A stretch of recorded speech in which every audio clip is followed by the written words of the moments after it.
Hello everyone, hope you're having a fantastic day so far and welcome back to the channel. My name is Strompfel, I'm your coach for the Mt Silver Mences, and for week number 8 of the PCBL, the Mt Silver Mences are taking on the Fushia City Roserades and coach Ian aka Nayako. Ian is a very interesting battler for sure. He's actually one of the commissioners for the PCBL, so hats off to him for a very amazing league in general. But yeah, he's all around a very great guy. I haven't talked to him that much. He is usually not online when I'm online due to some time zones. But all around a pretty nice guy, at least in my opinion, for the few interactions that I had with him. But I've actually decided to change up the team building layout, which you might can see the normal slides, or what I was supposed to say, with the notes and stuff like that. I decided to take them away. Not really any reasons why. I have just seen a bunch of other people do these kinds of team builds where you just go straight into the team and you have the little matchup bars on the right. I'll still have my EV box because I do think that's kind of clever, but I decided maybe I'll just try this out for once, and if people don't seem to have any problem with it, I'll just continue with this style, because I feel like it's kind of good actually to have the matchup while you're talking about the team, so I might as well just keep it. So Nayako aka Ian has drafted a very threatening team for sure. He has the Megalopony, Porygon 2, Blacephalon, Yanmega, Slowking, Roserade, Excadrill, Mimikyu, Druddigon, Poipole, Lycanroc Knight, and the Electro. So a very good draft in general. It might seem a little bit unconventional to some people, but I do feel like it's very fun. It's very experimental. It can be used in many different ways, and like the dual Ghost Core with Blacephalon and Mimikyu is very threatening, since, you know, it can really take advantage of some Pokemon that might want to wall the Megalopony and back and forth like that. Stuff like bulky Psychic type. So it's definitely a creative draft, but unfortunately for him, I do feel like I have a very good matchup versus it, so I'll definitely try to take full advantage on my matchup advantage, of course, because, you know, he has, if you can see, he has one Ice Resist on his entire team, which is a Slowking, and I have Fusion Bolt, and Slowking doesn't have the best physical defense. Then he doesn't have a good resist to my Volcarona. Bug plus fire coverage is just smacking his entire team. My man doesn't have a dark type, which means that my Reuniclus can just come in and pretty much win the game. And then he has trouble to break a few Pokemon, but I do need to keep in mind that Mimikyu is a threat, Megalopony is always a threat, Blacephalon can be a threat. However, there is a very specific Pokemon that Blacephalon struggles with a lot, and I'm actually bringing this to this matchup. But first of all, we do have this Volcarona set, and this might look a little bit unconventional to some people, but I really do want to try this set out. Mainly why I'm bringing it, because I do feel it's kind of cool. I could have just run like a sub-Quivident set, which in my opinion is much better, but I want to try this Chesto Resto Volcarona set, which kind of looks very cool, because the main idea behind this set is to actually find a set of folders, such as like a Slowking that doesn't have the Dragon Tail, stuff like the maybe the Blacephalon, like the Porygon 2, something special attacking, which I will Quividence up a bunch on, maybe even take like a Toxic or some sort of status, rest up, get up to full, and then just Fire Dance and Bug Buzz on his entire team and just claim a bunch of kills. That's the main idea of Volcarona, and this can sweep so easily if rocks are up or if Porygon 2 is knocked off or weakened. Even Porygon 2 doesn't even have to be knocked off or weakened, just having Porygon 2 around might actually help Volcarona, because I can just set up on it, which is kind of cool. So that's the Volcarona set. Main idea, of course, is to sweep I'll just sweep the game. That's pretty much it. So we have sweeper number 2 right here, which is going to be my Reuniclus. Reuniclus is, of course, very, very good versus a team that does not have a dark type. Yeah, there isn't really much to talk to about here. I do have the Calm Mind, Psyshock, Recover, and the Shadow Ball. Psyshock is the main attack that I'll be clicking, because, you know, no Psychic type, or no Psychic type immunity. I do have the Shadow Ball, of course, which can 1v1 the Slowking, also can deal with the Mimikyu, in case the disguise is broken. I can OHKO the Blacephalon even without a Calm Mind, I think, if Stealth Locks are up. And then I do have the Cassiberry, which is kind of cool. So, with the Cassiberry, which is a ghost reducing, well, it reduces damage from one ghost type attack, which is, the main idea behind it is actually to take a Shadow Claw from the Mimikyu and Shadow Ball it back. And in order to do that, I need, of course, to have the Mimikyu's disguise broken before I try to do any sort of setup with Reuniclus. I can do it before, but then I do need to take 2 Shadow Claws, and only the first one will be reduced. But by having the Kasebari, I don't need to do any sort of 50-50. Should I Shadow Ball, break the disguise? Should I switch out, predicting, and risk him being like Sword Stance? I can just Shadow Ball every single day to Sunday and not risk anything. Very fiscally defensive, of course, but that's just Reuniclus in all honesty. So next up we got ourselves the Kyurem Black. Kyurem Black is also a very, very good Pokemon in this matchup. As I said, he has no Ice Resist, but I actually opted to not bring the Fusion Bolt to deal with the Slowking. I decided to have this sub-toxic set with the Ice MC. The main idea behind this set is actually to Toxic the Porygon or the Slowking, which means that my Reuniclus or my Volcarona can win, and all around Kyurem Black can actually 1v1 his entire team. My special defense allows me to take any sort of hits, well, not from Mega Lopunny of course, but pretty much every single hit from all the other Pokemon. Maybe Lycanroc Knight and Mimikyu is a little bit iffy, Excadrill as well, but pretty much all the other Pokemon I can 1v1. ICMT allows me to just blow back something, even though it's not Free Shock, it's still a Ice Beam from a Kyurem Black with a bunch of investment, so it's gonna do a lot, or maybe even take something out, which is kind of awesome, I'm not gonna lie. Then I do have the Sub, Roost, and the Toxic, and that's to wear down the Slowking and the Porygon too, which is the main switch-ins, in my opinion, to a Kyurem Black. I can sub up, neither of them can break my sub, and then I can start Toxic and Roosting and pretty much wear them down with Ice Beam, forcing them to recover, maybe even forcing them to switch out. Toxic both of them, and that means Volcarona just wins the game. So Kyurem Black will probably also be my lead, I'm thinking at least, because Kyurem Black can just take pretty much any one hit from something that isn't hardly physically attacking stuff like the Mega Lopunny or the Excadrill. If they come, well then I do have a very good switch into my Amoonguss right here. Amoonguss is it's very fat this week. It's very physically defensive in order to take on the Mega Lopunny, in order to take on the Mimikyu, the Lycanroc Knight, and all the other Pokemon that might pose a little bit of a threat into my Kyurem Black. I do have the Clear Smog, Synthesis, Giga Drain, and Sludge Bomb. Clear Smog is pretty much the only move that I needed this week. Clear Smog can actually break Mimikyu's disguise and remove the Sword Stance boot at the same time, which is huge. And of course I do have pretty much max physical defensive. I decided to slap on some speed on this set in order to outspeed a Slowking in case he actually is a little bit of a speedy Slowking. I can Giga Drain that and be faster. Rocky Helmet is of course very good, being able to switch in, switch out, make Lopunny, make Mimikyu, make stuff like the Excadrill if he wants to go for Iron Head, something like that, take the Rocky Helmet damage, chip them down in range for my Reuniclus or Volcarona to actually sweep the game. Sludge Bomb, it was just a filler move which I didn't really need, but I didn't really find something else that I want to bring. Maybe I can snag a poison on the Porygon too, or something like that. Next up we got ourselves the Munchlax, of course. Have to bring back my boy Munchlax after a pretty underwhelming performance last week, but this week it's gonna be so much better because this is a Pokemon that just counters Blacephalon from every day to Sunday. This Pokemon is not giving a single fuck about Blacephalon. I think like Specs Fire Blast does around 24% or something. It's insane how fat this is. This can 1v1 the Yanmega, can 1v1 the Roserade, can 1v1 the Poipole if he decides to bring that. Oh yeah, that's a Poipole, pretty cool mon. He can 1v1 the Porygon easily, can 1v1 something like Slowking, he can 1v1 pretty much everything special, and it takes physical attacks pretty well. And when I say pretty well, I mean I'm not going to stay in on a high jump kick from a Lopunny, but I can take some hits, which is all I really need. I do have the Pursuit because once Blacephalon comes in, it's not switching out. Now, unfortunately, Munchlax will not be able to kill the Blacephalon with the Pursuit, but it will do a chunk of damage to that Pokemon, and I'll keep it from setting up subs, I'll keep it from setting up like Carmines, since I do have the Earthquake, and even if I am able to Pursuit it, will be in range of pretty much everything on my team, even something like an Amoonguss, and now my phone is going off, that's quite rude, and unprofessional, but Munchlax is really, really good this matchup. Toxic is just to Toxic the Porygon or the Slowking, and then the rest is to keep up full health. Now, Aeron 2 for 20 is coming back, it's coming for the revenge, it's coming to prove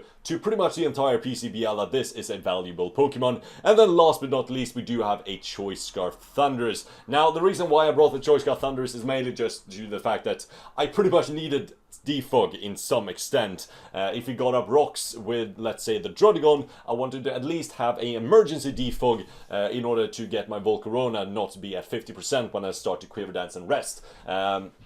I do also have the U-Turn, the Focus Blast, and the Thunderbolt. Focus Blast is mainly directed towards the Excadrill, if I want to cash that on the switch-in. Otherwise, I'm mainly going to click Thunderbolt versus the entire team. U-Turn is, of course, because I can't run the Volt Switch due to the fact that Porygon has Trace, and if he traces my Volt Absorb, then I'll just keep healing the Porygon, which would be just absolutely awful. I want to kill the Porygon, or if I want to protect the Porygon, I can also U-turn, bring out something like my Kyurem sub up, and just start Toxic or Ice Beam it shit down. But that's pretty much going to be the team for week number 8 of the PCBL.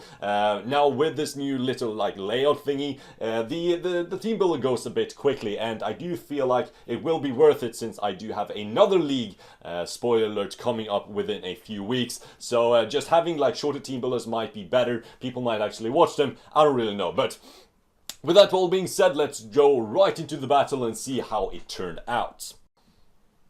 So here we have the matchup versus my man Nayako, aka Ian, for a week 8 battle in the PCBL, and we can see that he decided to bring the Megalopony, Mimikyu, Slowking, Porygon 2, Excadrill, and the Poipole. So no real surprises here except for the Poipole, which I thought would be a Blacephalon, which is a huge disappointment because with no Blacephalon, that pretty much means that Munchlax's main job is not going to function in this battle, which is a major disappointment. I really hope to actually pursue trap a Blacephalon with my Munchlax, but you know, it is what it is. We're just gonna roll with the punches. Poipole, I have absolutely no idea what this does. I don't think it's a dragon type yet, so I don't think it poses that big of a threat to my team. Munchlax can hopefully wall it. I do have the Earthquake, so I can just pop that from like around 100%. I do not think that Poipole should be able to leave a Munchlax Earthquake, because Munchlax is the best Pokemon that Game Freak ever put out. Other than that, I don't really see any sort of surprises. And as I see it in the team builder, if you didn't watch the team build, I'll just quickly run over my team. We do have a Resto Chester Volcarona with the Quiver Dance, a Rocky Helmet, a Physically Defensive Amoonguss, Pursuit Spadaf Munchlax for the Blacephalon, Carmine, Psyshock, I think, and the Shadow Ball on the Reuniclus, and then we do have a Scarf Thundurus with the Defog in order to emergency defog away for Volcarona, and then we have a Subtoxic ICMC Kyurem Black, which is looking so good, and it's actually looking way too good in order for me not to lead off with it. Kyurem Black is just going to lead off straight away, and I see a Poipole lead from my opponent, which is quite interesting for sure. I thought that something like the Excadrill could lead off, which means that I will just ICMC that to the next dimension. But a Poipole leads off, and I've never faced a Poipole in my life. Even not in draft, not in standard, not on like my DS or anything. I don't even know what this thing does. I don't know what kind of set it is. It's a physical, a special attacker, I don't know. So I'm just going to play it a little bit safe and go for my substitute turn 1, as he actually whips out the Nasty Plot. My man Ian, he has balls of steel. He is nasty plotting in front of a motherfucking Kyurem Black. That's just the manliest play of the year. A round of applause for Ian just subbing up on a Kyurem, just nasty plotting on a Kyurem. That's, to me, amazingly manly. You know, he has gone for the Nasty Plot. I don't really see myself having a reason not to click the Ice Beam. It does 77. My man clicks the Nasty Plot again. I don't know if he thought that he would be faster or whatever he thought. I don't know what the thought process was there. I'm just going to take it out with 2 Ice Beams. So Kyurem Black just sitting nice behind that substitute. And he goes into the Excadrill, which is totally fine. He can break my sub if he wants. I'll just send this Excadrill packing with the ICMC. He needs to be something like max HP, max PDF to live this. Crit did not matter, unfortunately. Well, fortunately for me. So Kyurem Black, 2 kills and in 4 turns. So in comes the Mimikyu, and I decide to switch out into my Amoonguss. Amoonguss kind of hard walls this thing, because if he sets up a Sword Stance, that's fine. He's not going to do anything with a Shadow Sneak or a Shadow Claw. Doesn't really matter. He's going to take a bunch of recall, and I can just get rid of everything. The Disguise, the Sword Stance boost, pretty much everything with my Clear Smog.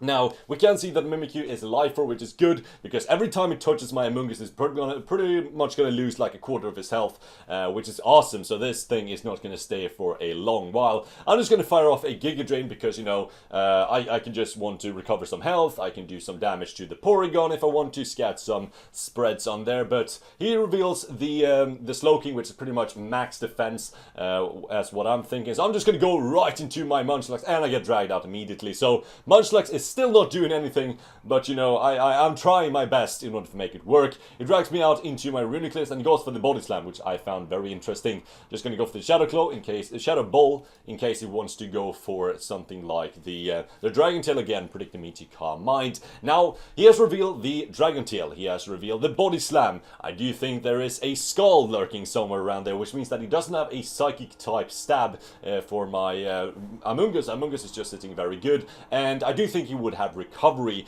And speaking of recovery, I do actually predict him to go for something like a Slack Off or a Switch Up right now, which is why I want to go for the Calm Mind in order to get my Reuniclus to pretty much win the game when I look at it. But he's going to go for the Dragon Tail, unfortunately, so we need to wait for that sweep. And he drags me into my Thunders, which is just going to give me momentum, because there's no way he's staying with this. You have a full HP Volt absorbing Porygon 2, which I can just U-turn on and bring in something that gets me momentum, which in this case is going to be my Volcarona, because this is the main thing that I can actually set up on.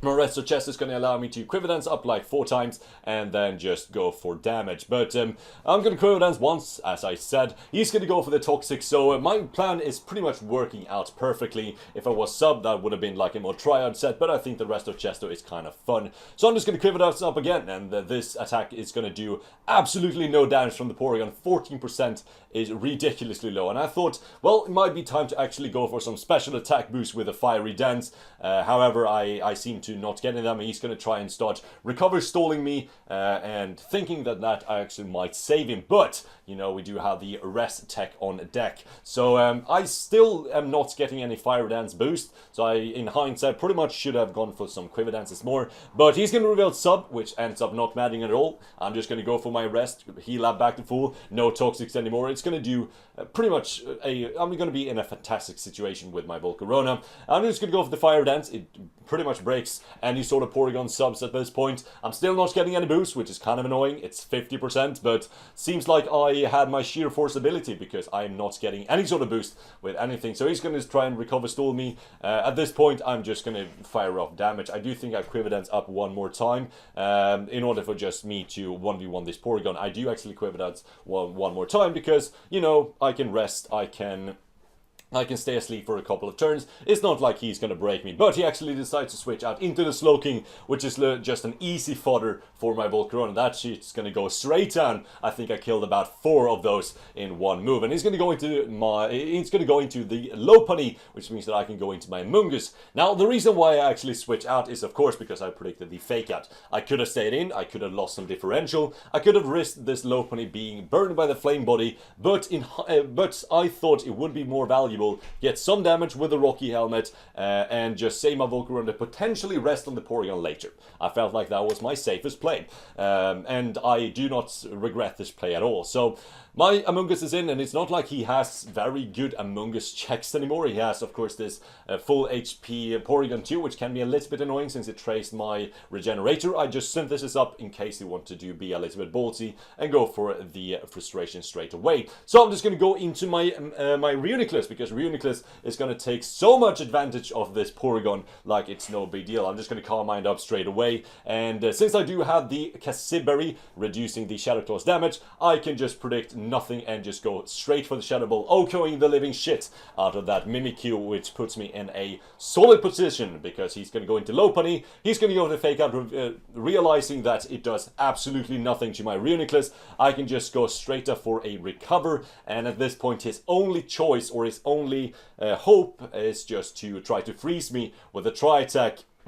And yeah, let's just hope that it doesn't happen. At this point, I can just calm mind up at least when I'm at like +3 or +4, so around 3 to 4 calm minds, I should be able to 1v1 this Porygon easily. As you see, the +2 Psyshock does about 50%, so I can just calm mind up once or twice more, and that should be game. It is already kind of game right here, because you know, I do have a Thunderous Scarf variant in the back. He has 2 normal types, I can just lock myself in the Focus Blast, but at this point he actually decides to pretty much concede, goes to the Toxic, which pretty much means that he can't even freeze me. Reuniclus is just going to come in and click Psyshock until everything dies. So down goes the Porygon. It tried it best, but you know, Reuniclus is the powerhouse. Tier 3 everyone. This was a huge mistake. I'm not going to get into that again. He's going to go for the Fake Out, does absolutely nothing, and then he's going to try and high jump kick my Blob, which does nothing. Again, Reuniclus is so fat, and I'm going to OHKO that low pony. So that is actually a 6-0 win for the Mt Silver Mences. So we came back hard after that loss last week. So now we're sitting at a 7-1 record, which is definitely very good. We're looking strong for playoffs right now. Playoffs should come up after week number 12. So we do have around let's say four weeks more, depending on if we got some forfeits or if I decide to forfeit to someone else, if I have a tight schedule. So we should at least have 4 more battles for the PCBL, which is very, very good. So I want to say GG to Ian. You played this to the best of your ability, I'll say that. I think you brought some unconventional sets, and I highly encourage anyone to be creative with Pokemon. But this win is actually huge for us. It pretty much puts us on top of the of our conference again, which is awesome. So yeah, the Mt Silver Mences are looking very, very good for the future. But with that all being said, I want to thank you so much for watching. I really do hope I see you again next week. Goodbye.